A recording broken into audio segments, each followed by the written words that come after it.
30/1, 19.43 Willy adalah kakak kandung Vivi. Umur mereka hanya selang 4 tahun dan mereka berdua adalah saudara kandung yang saling melengkapi, selalu membela, solidaritas tanpa batas, saling menasehati, sekaligus teman setia yang selalu ada satu sama lain. Ya, meskipun sesekali Willy suka berbulat jahil kepada Vivi. Orang tua mereka sangatlah sibuk dengan pekerjaannya sehingga jarang ada waktu untuk berkumpul. Tapi mereka sudah berkomitmen untuk saling menjaga sampai akhirnya mereka bisa menemukan pasangan dan jalan hidupnya masing-masing. Mereka mempunyai hobi yang sama yaitu traveling, dan setelah melihat kegiatan mendaki gunung saat ini sedang ngetren mereka pun mencoba untuk menemukan hobi baru yaitu di dunia hiking hingga akhirnya hobi barunya ini membawa mereka ke Gunung Lawu setelah sebelumnya mereka telah mendaki ke beberapa gunung di Jawa Tengah, seperti Gunung Prau, Gunung Andong, Gunung Merbabu, Dil. Karena merasa ingin sekali menginjakan kakinya di puncak perbatasan Jawa Tengah dan Jawa Timur, Willy pun menuruti permintaan Vivi ini dan mengagendakannya. Setelah mempunyai waktu luang mereka pun berangkat dari tempat tinggalnya di Semarang menuju ke basecamp Gunung Lawu via Ceto dengan menggunakan mobil. Kenapa memilih via Ceto? Karena menurut beberapa artikel yang sudah dibaca Willy, jalur Ceto memiliki view yang lebih bagus meskipun jalurnya dominan lebih panjang daripada jalur Cemoro Sewu dan Cemoro Kandang. Malam itu sekitar pukul 8 malam mereka sampai di basecamp Ceto. Sesampai di sana mereka memutuskan istirahat dan mendirikan tenda di dekat mobilnya untuk menunggu pagi. Singkat cerita pagi pun tiba, Willy yang sudah bangun lebih dulu langsung mengurus si Maxi dan sengaja membiarkan Vivi tetap tidur. Setelah selesai mengurus si Maxi barulah Willy membangunkan Vivi dan mengajaknya untuk sarapan. Setelah sarapan mereka pun bersiap-siap untuk memulai pendakian hari ini juga. Setelah semua perlengkapan sudah siap tidak lupa mereka berdoa kemudian memulai pendakian. Di dalam pendakian itu Vivi sengaja membawa boneka teddy bear dan lonceng yang digantungkan di belakang ranselnya. Boneka itu adalah pemberian dari Willy sebagai hadiah ulang tahunnya Vivi yang ke-18 lalu. Boneka itu selalu ikut kemanapun dia mendaki. Bisa dibilang itu adalah benda yang paling disukai Vivi. Terus berjalan melewati beberapa candi yang konon peninggalan Majapahit. Sambil berjalan sesekali Willy berbuat usil kepada Vivi dengan membunyikan lonceng yang berada di belakang ranselnya. Vivi sambil bilang, "Awas ada sapi mau lewat." Sesampai di sini masih belum ada yang aneh, mereka berjalan sambil sesekali bercanda agar tidak capek hingga akhirnya sampai di pos 1 sekitar jam 11 siang. Sesampai di pos 1 mereka pun berhenti sebentar untuk melepas penat. Setelah 15 menit istirahat mereka pun lanjut berjalan hingga sampai di pos 2 sekitar jam setengah 1 siang. Singkat cerita, sampailah mereka di area sabana luas yang disebut Bulak Peperangan. Sesampainya di situ mereka sangat takjub dengan pemandangan yang disuguhkan. Rumput ilalang yang hijau membuat mereka berhenti untuk mengabadikan momen. Mereka pun menepi ke sebelah kiri jalur pendaki yang di situ terdapat sebuah bukit dan banyak pohon berjajar. 30/1, 19.43 Sesampai di situ mereka pun melepaskan ranselnya masing-masing dan duduk santal sambil sesekali mengabadikan momennya. Vivi mengambil boneka yang tergantung di ranselnya untuk diajak berfoto, lalu dia menggantungkan boneka itu di salah satu pohon yang terdapat di situ. Setelah boneka itu digantung mereka duduk lagi sambil menikmati cemilan.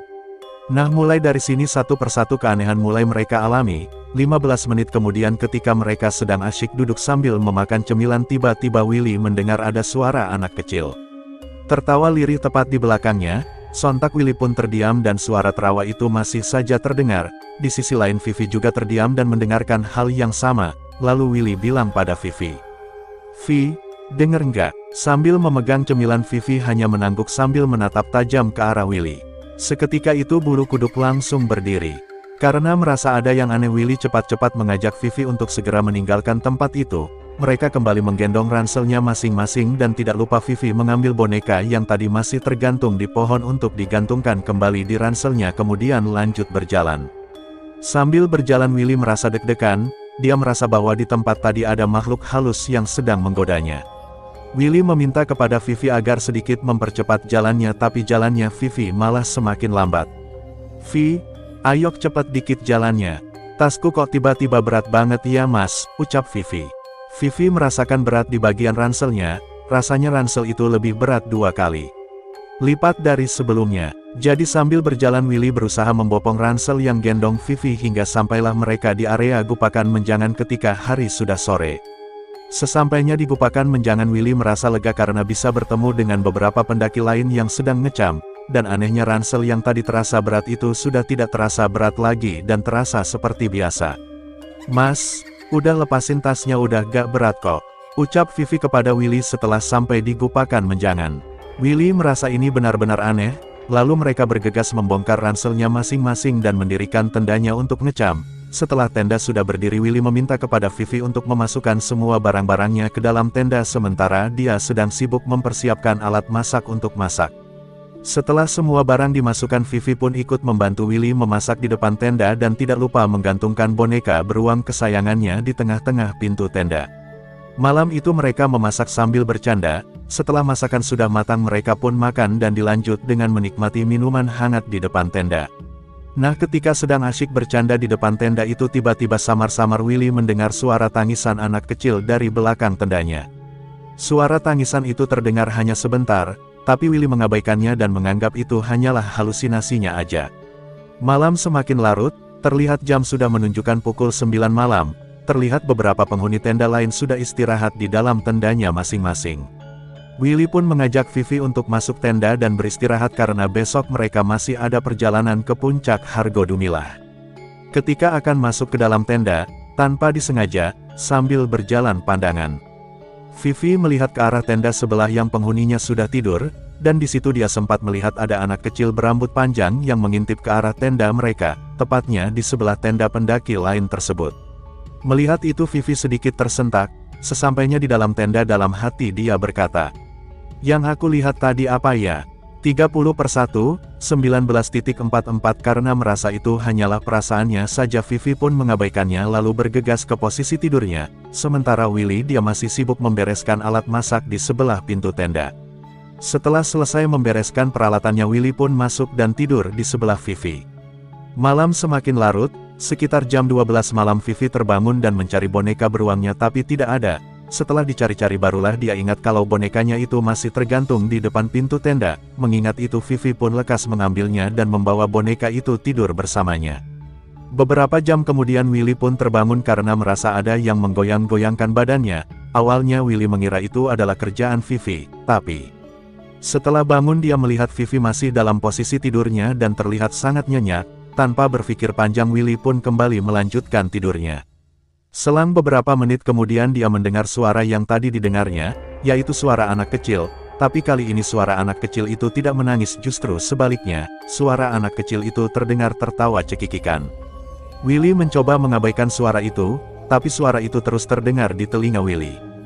Karena penasaran, akhirnya Willy memutuskan untuk mengambil headlampnya dan menengok keluar untuk mencari sumber suara tersebut. Setelah membuka tenda, dia menoleh ke kanan kiri sambil mengarahkan headlampnya seirama dengan arah pandangannya, tapi yang terlihat hanyalah tenda pendaki lain dalam keadaan gelap. Kemudian dia pun mengarahkan headlampnya ke arah sebelah tendanya. Betapa terkejutnya Willy ketika melihat ke arah sebelah tendanya. Di situ dia melihat ada sosok anak perempuan berambut panjang, memakai baju putih dan wajahnya sangat pucat. Dia sedang duduk selonjoran sambil bermain boneka beruang milik Vivi. Posisinya pun tepat di samping tenda dekat posisi tidurnya Vivi. Melihat keberadaan sosok anak perempuan itu, Willy pun cepat-cepat kembali masuk dan menutup pintu tendanya. Lalu dia kembali ke posisi tidurnya. Dengan posisi tiduran, Willy terus memikirkan hal yang terjadi barusan, sambil sesekali melirik ke arah dinding tenda sebelah Vivi yang barusan terdapat sosok anak perempuan.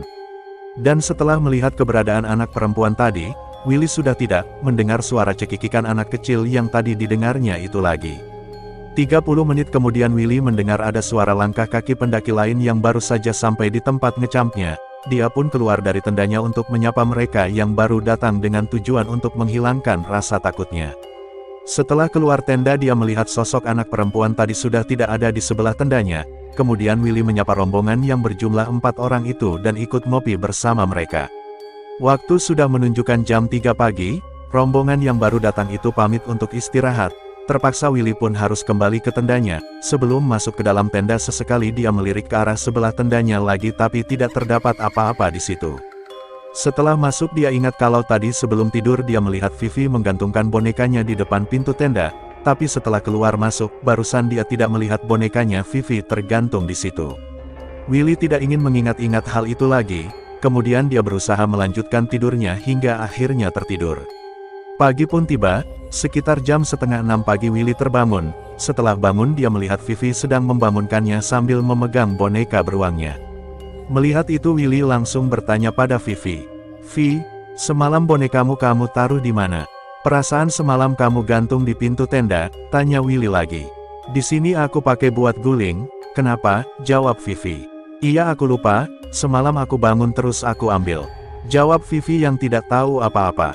30/1, 19.44 Willy pun enggan memberitahu kepada Vivi tentang kejadian yang semalam dilihatnya. Pagi itu mereka berdua pun masak untuk sarapan. Setelah selesai sarapan mereka mempersiapkan barang-barang yang dibutuhkan untuk dibawa Samit ke puncak. Karena ranselnya Vivi yang lebih kecil, mereka hanya membawa satu ransel milik Vivi dan meninggalkan tenda dan barang yang tidak diperlukan di situ. Berjalan menuju ke puncak dan sampailah mereka di puncak Hargo Dumilah pada jam 8 pagi. Sesampai di puncak Willy lupa tentang kejadian yang semalam dilihatnya. Dia hanya fokus menikmati keindahan puncak Hargo Dumilah.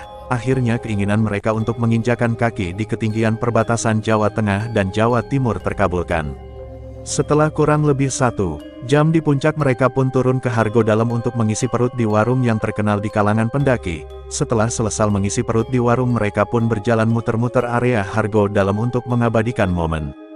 Karena terlalu asyik di Hargo Dalam tidak terasa waktu sudah menunjukkan jam 2 siang. Karena takut kesorean mereka pun bergegas kembali turun dan kembali ke tempat campnya. Berjalan turun, sesampai di camp Willy sangat terkejut karena tiba-tiba saja boneka milik Vivi itu tergeletak di luar tepat sebelah tendanya. Melihat itu seketika Willy teringat tentang anak perempuan yang semalam dilihatnya. Karena posisi tergeletaknya boneka itu tepat di posisi anak perempuan yang semalam dilihat Willy. Lalu Willy bertanya pada Vivi. "Vi, boneka kamu kok ada di luar? Apa sengaja kamu jemur?" "Enggak mas, tadi sebelum berangkat ke puncak bonekanya ada di dalam tenda." "Kok?" jawab Vivi juga heran. "Lah itu kok ada di luar?" tanya Willy lagi. "Apa jangan-jangan ada yang masuk tenda kita?" jawab Vivi. Mendengar jawaban Vivi Willy langsung masuk ke dalam tendanya untuk memastikan, mungkin yang dikatakan Vivi barusan benar, tapi setelah mereka berdua masuk ternyata tidak ada tanda-tanda bekas orang masuk. Seketika itu suasana jadi mencekam, dan di sisi lain kondisi tempat mereka camp itu tidak ada orang sama sekali, hanya ada beberapa tenda saja yang tak berpenghuni. Willy, dia sudah merasakan bahwa ada sesuatu yang tidak beres di tempat itu, lalu Willy cepat-cepat mengemasi barangnya dan mengajak Vivi untuk turun sore itu juga. Setelah selesai berkemas mereka pun akan berjalan turun. Sebelum berjalan turun Willy mengajak Vivi untuk berdoa berharap agar tidak terjadi apa-apa selama perjalanan turun nanti. Setelah selesai berdoa Willy berpesan pada Vivi. Nanti selama perjalanan turun kalau melihat atau mendengar sesuatu yang sekiranya tidak logis abaikan ya. Dengan perasaan takut Vivi bilang, "Iya, memangnya ada apa sih mas?" "Udah nanti aja mas Willy ceritain," jawab Willy. Berjalan turun, ketika mereka sampai di area bulak peperangan lagi-lagi Willy melihat sosok anak perempuan yang semalam dilihatnya itu tepat berada di sela-sela pohon sebelah kanannya. Melihat itu Willy langsung menggandeng tangannya Vivi dan mengajaknya untuk mempercepat langkah kakinya. Vivi yang tidak melihat keberadaan anak itu pun hanya menurut kemudian mereka berjalan dengan sedikit cepat. Hari terlihat semakin sore setelah mereka sampai di pos 3, sesampai di situ mereka memutuskan istirahat untuk mengisi tenaga yang tadi terkuras. Ketika sedang istirahat tiba-tiba Vivi merasa ada yang menarik ranselnya dari belakang, sontak Vivi pun menoleh ke belakang tapi tidak ada siapapun di situ kecuali mereka berdua, karena merasa takut spontan Vivi bilang pada Willy. "Mas, kayak ada yang tarik-tarik tasku deh dari belakang deh." "Yang bener, jangan ngaco ah," ucap Willy. 30/1, 19.44 Beneran mas ini kerasa banget kalau ditarik, ucap Vivi meyakinkan Willy. Spontan Willy pun menoleh ke belakang dan melihat ada apa dengan ranselnya Vivi. Setelah melihat ke belakang dia tidak melihat ada siapa-siapa tapi Willy benar-benar tersentak ketika dia melihat ke arah ransel yang dipakai Vivi. Tahu nggak ada apa dengan ranselnya? Ranselnya sih tidak ada yang aneh tuh boneka yang nempel di belakang ranselnya. Boneka beruang yang tadinya terlihat lucu sekarang berubah menjadi boneka yang sangat menyeramkan. Matanya melotot keluar, mulutnya berdarah terlihat sobek di bagian dadanya. Melihat boneka itu menjadi menyeramkan Willy pun sangat panik. Melihat Willy panik Vivi bertanya sambil sesekali melihat ke arah belakang. Kenapa Mas? Dengan nafas menggebu-gebu Willy menjawab, lepas boneka kamu sekarang juga, ada apa dengan bonekanya Mas? Tanya Vivi dengan heran. Lepas aja dulu Phil. Vivi pun bergegas melepas bonekanya, kemudian memberikannya kepada Willy. Anehnya di mata Vivi boneka itu terlihat baik-baik saja, tapi tidak dalam pandangan Willy. Setelah mengambil boneka dari Vivi, Willy langsung membuangnya ke semak-semak. Mas, kok dibuang sih? Tanya Vivi dengan bingung. Biarin aja Vi, ada makhluk lain di dalam boneka itu, jawab Willy dengan rasa takut. Mas Willy apa-apaan sih? Kemudian Vivi akan mengambil boneka itu lagi karena dia tidak mau kehilangan bonekanya. Saat akan mengambil, Willy mencegahnya sambil bilang, Vi, jangan diambil. Kenapa sih Mas? Bonekanya lo gak kenapa-napa, jawab Vivi meyakinkan Willy. Pokoknya jangan, nanti Mas Willy beliin lagi boneka yang kayak gitu. Vivi tetap saja ingin mengambilnya dan berusaha meyakinkan Willy kalau boneka itu tidak kenapa-napa. Akhirnya Willy pun membiarkan Vivi untuk mengambilnya lagi. Dengan deg-degan Willy menemani Vivi buat ngambil boneka itu, dan ternyata setelah diambil boneka itu kembali seperti semula, menjadi boneka beruang yang lucu. Willy shock dengan keadaan ini, lalu dia meminta Vivi agar memasukkannya ke dalam ransel aja. Setelah boneka itu dimasukkan ke dalam ransel, mereka pun melanjutkan perjalanan turun. Berjalan turun, di pertengahan antara pos 3 dan pos 2, Vivi yang berjalan di depan. Tiba-tiba, Brooke, Vivi pingsan, spontan Willy panik, dia segera memangku Vivi sambil menepuk pipinya. Dan Willy mengira kalau pingsannya Vivi ini karena gangguan gaib bukan karena fisik. Willy tidak tahu harus berbuat apa, dia hanya berharap ada pendaki lain yang lewat agar dia bisa meminta pertolongan, tapi nyatanya tidak ada satu pendaki pun yang lewat waktu itu. Sambil menidurkan Vivi di pangkuannya, Willy menangis meratapi keajaiban ini, dalam hati dia berucap, siapapun itu tolong jangan ganggu perjalanan kami, kalau kalian menginginkan nyawa ambillah nyawaku saja jangan adikku. Beberapa menit kemudian tiba-tiba Vivi batuk dan kemudian tersadar, perasaan Willy sedikit tenang karena Vivi sudah sadar, lalu Willy bilang, Vi, kamu GPP kan? 30/1, 19.45, setelah sadar Vivi langsung memeluk erat Willy sambil nangis, lalu dia bilang, Mas, aku takut. Takut kenapa Vi? Tanya Willy. Tadi ada anak kecil di situ, jawab Vivi sambil menangis ketakutan. Seketika itu jantung Willy berdetak hebat. Willy berpikir, berarti selama perjalanan ini kami diikuti oleh sosok anak perempuan yang aku temui di atas tadi. Willy pun membuang rasa takutnya itu demi Vivi. Dia bergegas mengambil boneka di dalam ranselnya Vivi kemudian membuangnya jauh ke dalam hutan sambil bilang, kalau memang benda ini yang kamu inginkan nih ambil, awas kalau sampai mengganggu adikku lagi. Setelah boneka itu dibuang, Willy mencoba menenangkan Vivi. Beberapa menit kemudian Vivi pun sudah sedikit tenang. Lalu Willy mengajak Vivi untuk lanjut berjalan lagi agar segera sampai di bawah. Lanjut berjalan, sambil berjalan Willy terus menggandeng pundaknya Vivi karena takut terjadi apa-apa lagi kepada Vivi, tapi syukurlah mereka tidak mendapat gangguan lagi hingga sampai di area candi. Ketika hari sudah gelap, sesampai di situ mereka dihampiri oleh satu orang bapak-bapak dengan membawa tongkat. Bapak itu terlihat seperti orang daerah sini. Lalu bapak itu bertanya pada mereka, baru turun ya Mas, Mbak? Iya Pak, jawab Willy pada bapak itu. Oh iya, ini milik kalian kan? Ucap bapak itu sambil memberi mereka sesuatu. Tahu nggak apa yang diberikan bapak-bapak itu? Ternyata yang diberikan bapak itu adalah boneka beruang milik Vivi. Melihat itu mereka pun heran. Lalu Willy bertanya pada bapak itu, loh Pak, boneka ini kan tadi aku buang di atas. Iya, Bapak tahu ini kepunyaan kamu jadi Bapak berniat mengambilnya lagi. Jawab bapak itu. Tapi Pak, boneka ini. Jangan khawatir, anak perempuan itu sudah kembali ke tempatnya. Dia hanya suka dengan boneka ini, dan sekarang boneka ini sudah kembali seperti boneka biasa, kalian bisa membawanya lagi. Ucap bapak itu kepada Willy dan Vivi. Mereka pun menerima boneka itu lagi. Kemudian bapak itu lanjut berucap sambil memegang pundaknya Willy. Jaga adikmu baik-baik ya, selamat jalan. Iya Pak, terima kasih banyak, jawab Willy. Dan mereka pun lanjut berjalan lagi. Setelah beberapa langkah berjalan meninggalkan bapak-bapak tadi, Willy sempat menoleh ke belakang. Tapi bapak-bapak yang ditemuinya tadi tiba-tiba tidak ada, alias hilang. Willy menganggap itu bukanlah manusia, karena kalau dipikir secara logika, tidak mungkin dia bisa menemukan boneka ini dan tidak mungkin juga dia pergi secepat itu. Tapi karena beliau baik, Willy tidak merasa takut sedikitpun.